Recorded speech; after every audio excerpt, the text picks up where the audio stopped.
बिस्मिल्लाहिर्रहमानिर्रहीम। Express sports page में Mirza Iqbal Baig Express News के व्यूअर्स को खुशामदीद कहता है। आज Pakistani cricket team Cape Town test पहले घंटे में ही 9 विकेटों से हार गई और इस तरह ये सीरीज़ पाकिस्तान जो है वो 2-0 से हारा। पाकिस्तान ने आज तक साउथ अफ्रीका में सिर्फ 2 टेस्ट मैचेस जीते, एक 1998 में, एक 2007 में। अब तीसरा टेस्ट 11 जनवरी से जोहानिसबर्ग के वॉन्डर्स ग्राउंड में शुरू हो रहा है। देखते हैं उसमें क्या होता है। पाकिस्तान की टीम के कारकर्दगी के हवाले से आज हम बात करेंगे। क्या हो गया है हमारी टीम को, क्या कॉम्बिनेशन दुरुस्त है, टीम का इंतखाब जो है वो मेरिट की बुनियाद पर हुआ, क्या कोच, चीफ सेलेक्टर, कप्तान सबके फैसले जो हैं वो पाकिस्तान के हक में जा रहे थे या नहीं जा रहे थे। बहुत सारी चीज़ों पर डिस्कशन करेंगे और डिस्कशन के लिए हमारे साथ स्टूडियो में मौजूद हैं senior sports anchor Syed Yahya Hussaini, जो काफ़ी अरसे से स्पोर्ट्स की फील्ड में अपने शो में भी, जो स्कोर नाम है उसमें भी ये काफ़ी चीज़ें उठाते रहते हैं। आज इनसे पूछेंगे, आज ये मेहमान के तौर पर हमारे साथ मौजूद हैं, आज इनसे बहुत सारी बातें पूछेंगे और इस गुफ्तगू में हम आपको भी शामिल करेंगे। अगर आप कराची से बाहर से कॉल कर रहे हैं तो कराची का कोड 021 डायल करके 3580-3817 पर कॉल करें और कराची के व्यूअर्स 3580-3817 पर कॉल करके हमसे और याहिया हुसैनी से बात कर सकते हैं। इसके अलावा आपको हमारा स्क्रीन पर ट्विटर का एड्रेस, ईमेल का एड्रेस और फेसबुक एड्रेस ये सब नजर आता रहेगा ड्यूरिंग द प्रोग्राम। इससे पहले कि हम याहिया हुसैनी से गुफ्तगू के सिलसिले का आगाज करें, एक पैकेज हमने तैयार किया है केप टाउन टेस्ट के हवाले से। पहले वो पैकेज देख लेते हैं। किसी हद तक पहुंचने में कामयाब होते हैं या नहीं? जी, पाकिस्तानी क्रिकेटर्स अपने आंसू पोंछने में कामयाब होते हैं नहीं, या क्या समझते हैं? जब टूर पे जा रही थी पाकिस्तानी टीम तो लोग यही कह रहे थे कि ये बड़ा टफ टूर होगा, लेकिन जिस तरह से 2.5 दिन में टेस्ट मैच खत्म हो रहा है, कल ही तीसरे दिन खत्म हो जाता है, 1 घंटा आज हुआ, आप कैसे देखते हैं ये टीम में कहाँ आपको खामी नजर आती है, कहाँ हाथ खड़े कर दिए पाकिस्तान? इकबाल बेग साहब, अभी जो आपकी स्टोरी चल रही थी उसमें उन्होंने कहा कि खिलाड़ी अपने आंसू पोंछेंगे। मेरा ख्याल है कि खिलाड़ियों के पास अब तो मेरा ख्याल है रुमाल ख़त्म हो गए होंगे, टिश्यू पेपर ख़त्म हो गए होंगे कि वो आवाम के आंसू पोंछ सकें। और लोग बहुत ज़्यादा मायूस हैं और आप जो खामियों की बात कर रहे हैं, कोताहियों की बात कर रहे हैं, कमी की बात कर रहे हैं, कौन सा ऐसा टेस्ट क्रिकेट में बिलखुसूस शोबा है जहां पर कोताही नहीं है, जहां पर कमी नहीं है, जहां पर इस टीम मैनेजमेंट ने या सिलेक्शन कमेटी ने कोई होमवर्क किया हो जो आपको नजर आता है? आपने इस दश्त की स्याही में काफ़ी वक्त गुजारा है और इस टीम में बहुत से खिलाड़ियों ने आपके सामने अपना करियर शुरू किया है, लेकिन इंतहाई माजरत के साथ के बहुत बड़े खिलाड़ी इंज़मामुल हक, लेकिन अब ऐसा लग रहा है कि अपने कपड़ों पर वो इतने दाग लगा रहे हैं कि उनकी जो परफॉर्मेंस एज ए खिलाड़ी है वो शायद लोग भूल जाएंगे।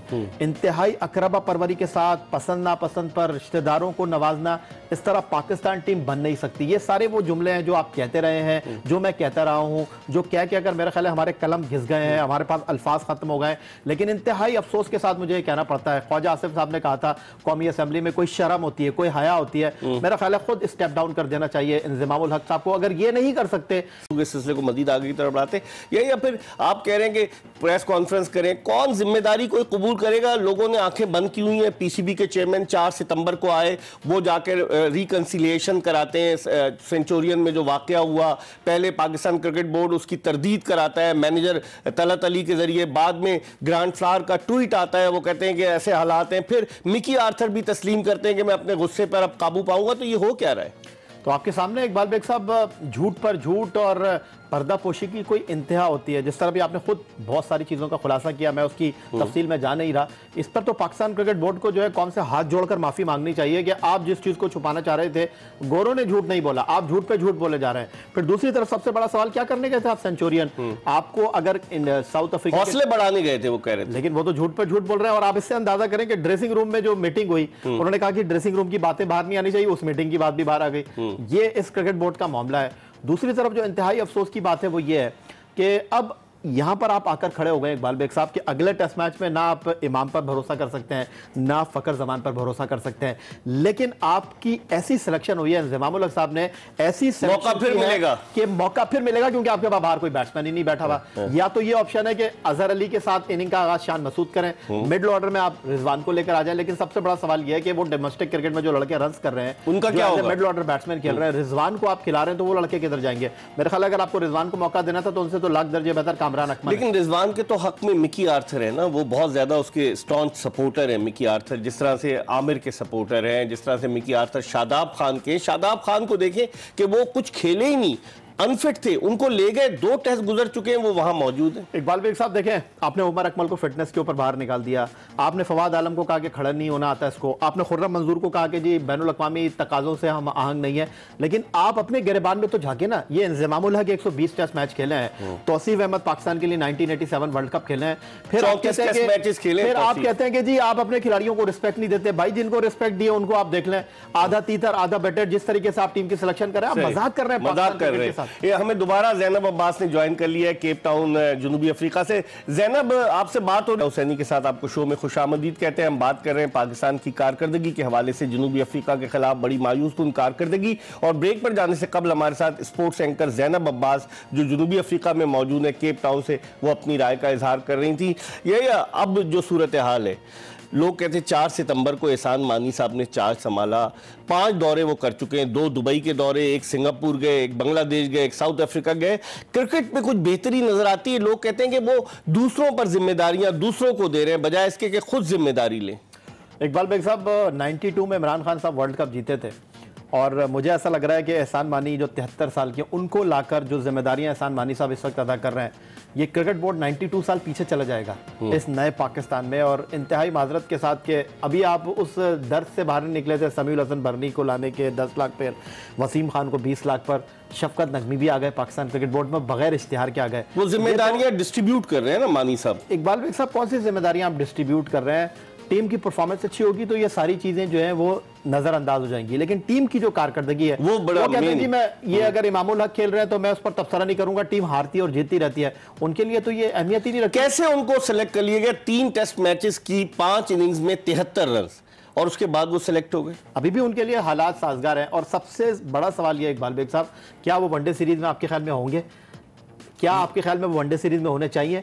और इसका सीधा मतलब यह है कि इंज़मामुल हक ने भी सोचा हुआ है, मिकी आर्थर ने भी सोचा हुआ है, टीम मैनेजमेंट ने भी सोचा हुआ है कि यार 2019 वर्ल्ड कप तक तो हमारी नौकरियां लगी हुई हैं, भाई इनको आपको फारिग कर देना चाहिए, इनको आपको घर भेज देना चाहिए। प्रेशर बढ़ता जा रहा है, आप समझते हैं? इसलिए आपको भेज देना चाहिए क्योंकि इस क्रिकेट बोर्ड ने भी तो अपने आप को बचाना है ना। वर्ल्ड कप की नाखिस अभी से आपको राइटिंग ऑन द वॉल नजर आ रहा है कि क्या कारकर्दगी, डीमोरलाइज्ड है पाकिस्तान की टीम। इसीलिए कि यहाँ पर हर आदमी चाहता है कि जिम्मेदारी उस पर ना आए, दूसरे पर आए। तो उनके लिए पहले से टेलर मेड सिचुएशन है कि मिकी आर्थर के गले में हाथ डालेंगे, इंज़मामुल हक के गले में हाथ डालेंगे नाकामी का, और उसके बाद बोलेंगे थैंक यू वेरी मच, हम नई सिलेक्शन कमेटी लेकर आएंगे, नए कोच को लेकर आएंगे, और मिकी आर्थर जाके पाकिस्तान क्रिकेट के बारे में किताब लिख देंगे, उड़ाकर वो रख देंगे पाकिस्तान क्रिकेट बोर्ड को, और ये सब अपने मुंह पे उंगलियां रखेंगे। माजी में वो इल्जाम लगा चुके हैं, आपको याद होगा 2003 में जब वो जनूबी अफ्रीका की क्रिकेट टीम के साथ पाकिस्तान के दौरे पर आए, उससे पहले वो कह चुके थे कि पाकिस्तानी खिलाड़ी मैच फिक्सिंग में इन्वॉल्व है, उसके बावजूद उन्हें रखा गया।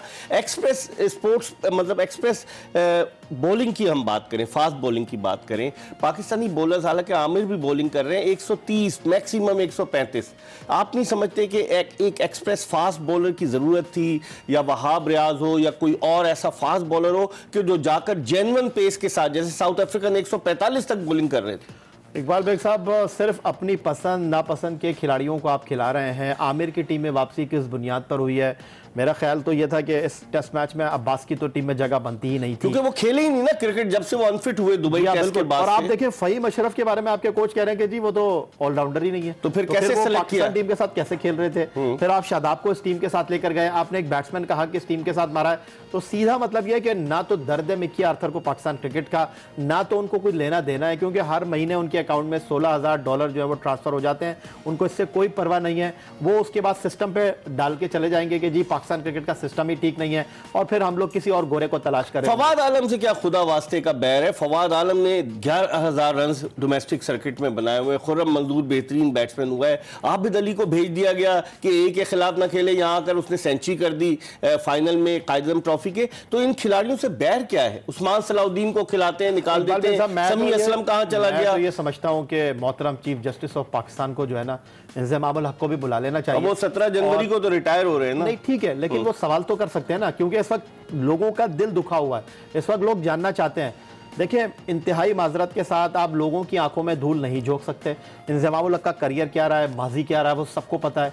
उसके बाद अब सिर्फ उनको एक अपना भतीजा नजर आ रहा है। अभी आप इंडिया की बाकी गरीब के बच्चे का क्या होगा? जो आप इंडिया की टीम में देखें, दो नए लड़के लाए, उन्होंने परफॉर्म कर दिया। आप चतुरेश पुजारा को देख रहे हैं, उनके फर्स्ट क्लास क्रिकेट में 20,000 से ज्यादा रन हैं। आपने इमामुल हक को टेस्ट डेब्यू करा दिया, उनके 2,500 रन नहीं है। आपने बाबर आजम को डेब्यू करा दिया, उनके 2 साल में उन्होंने फर्स्ट क्लास क्रिकेट ही पाकिस्तान में नहीं खेली। आपने फखर जमान को खिला दिया, उनके 2,500 रन नहीं है। जब आप इस तरह आधे तीतर आधे बटेरों को खिलाएंगे जिनकी अपनी कारकर्दगी कुछ नहीं है, जो रिश्तेदारियों पर टीम में सिलेक्ट होंगे, जो फोनों पर टीम में सिलेक्ट होंगे, किसी को आप फखरे पाकिस्तान कह देंगे, माजी की परफॉर्मेंस बहुत जल्दी नहीं हम लोगों को टाइटल दे देते, आप भी समझते हैं। इसीलिए तो आपके क्रिकेट का ये हाल है। किसी को विराट कोहली से मिला देते, किसी को कुछ कह देते। फिर फिटनेस, मिकी आर्थर तो कहते हैं कि उनका बड़ा फिटनेस पे वो कोई कॉम्प्रोमाइज नहीं करेंगे। उमर अकमल को वो वापस भेज देते हैं। चैंपियंस ट्रॉफी में आप भी थे, मैं भी। यहां पर जो अनफिट खिलाड़ी लेकर गए उसकी कोई अकाउंटेबिलिटी नहीं। देखिए, मिकी आर्थर तो चले जाएंगे इकबाल बेग साहब, लेकिन सबसे बड़ा सवाल यह है, इंज़मामुल हक, पहले लोग कहते थे, आपने सवाल उठाया था कि इन्होंने 1 करोड़ रुपए लेकर रिटायरमेंट ली।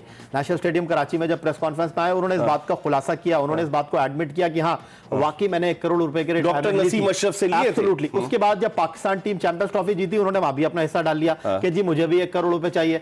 पैसे लेने के मामले में सबसे आगे खड़े होते हैं, लेकिन कारकर्दगी के मामले में खिलाड़ियों को वो कहते हैं मैंने इस मुल्क के लिए सर्विसेज दी है, खिदमत सर बंद कर देना। पाकिस्तान सेमीफाइनल जितवाया है न्यूजीलैंड के खिलाफ वर्ल्ड कप का। बोर्ड को बंद कर दें। 70 साल के वसीम बारी को आपने हाई परफॉर्मेंस सेंटर में लगा दिया है।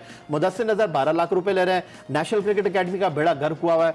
अब ये वो बातें मैं करता रहूंगा, फिर 36,000 मरतबा ये मैं बातें। नेशनल क्रिकेट अकेडमी की बात की, वहां के कोच मंसूर राना जो 2 वनडे इंटरनेशनल मैच खेले, वो पाकिस्तानी टीम के साथ असिस्टेंट मैनेजर की हैसियत से जनूबी अफ्रीका में। और जो लोग क्रिकेट देखते हैं, समझते हैं, उन्होंने देखा होगा कि जब टीवी का कैमरा जाता है, वो साइड में टीवी है तो फौरन वो सीधे हो जाते हैं। इस पर हम मजीद बात करेंगे। याहिया हुसैनी हमारे साथ मौजूद है। एक ब्रेक ले रहे हैं और जब ब्रेक के बाद वापस आएंगे तो कोशिश करेंगे कि लेग स्पिन गुगली बॉलिंग के जादूगर अब्दुल कादिर को ऑनलाइन लिया जाए और उनकी राय आपको सुनवाई जाए।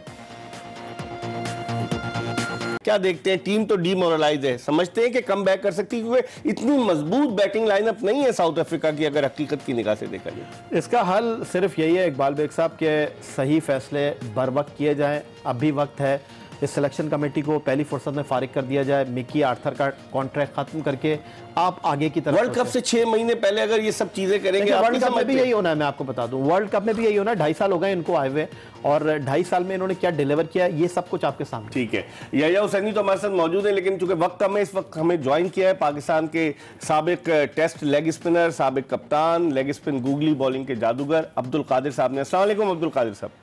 जी वालेकुम अस्सलाम जनाब अली मिर्जा साहब। कादिर भाई, कैसे देखते हैं? याहिया तो कह रहे हैं कि सिलेक्शन कमेटी को इस्तीफा देना चाहिए, कोच फेल हो जाता है और फिर उसका नाम आ जाता है। इसका मतलब है कि नीयतें खराब है और जो कुछ हो रहा है जानबूझ के हो रहा है। और फिर आखिर की तो मेरे से बात ही ना करे ना।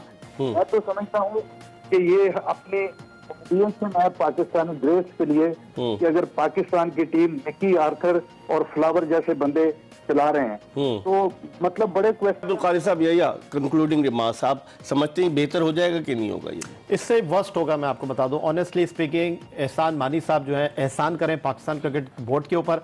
खुद रिजाइन नहीं करते तो इंज़मामुल हक को अपने ऑफिस में बुलाएं, भाईजान बहुत हो गया, आप रिजाइन करें, किसी और को लेकर आए।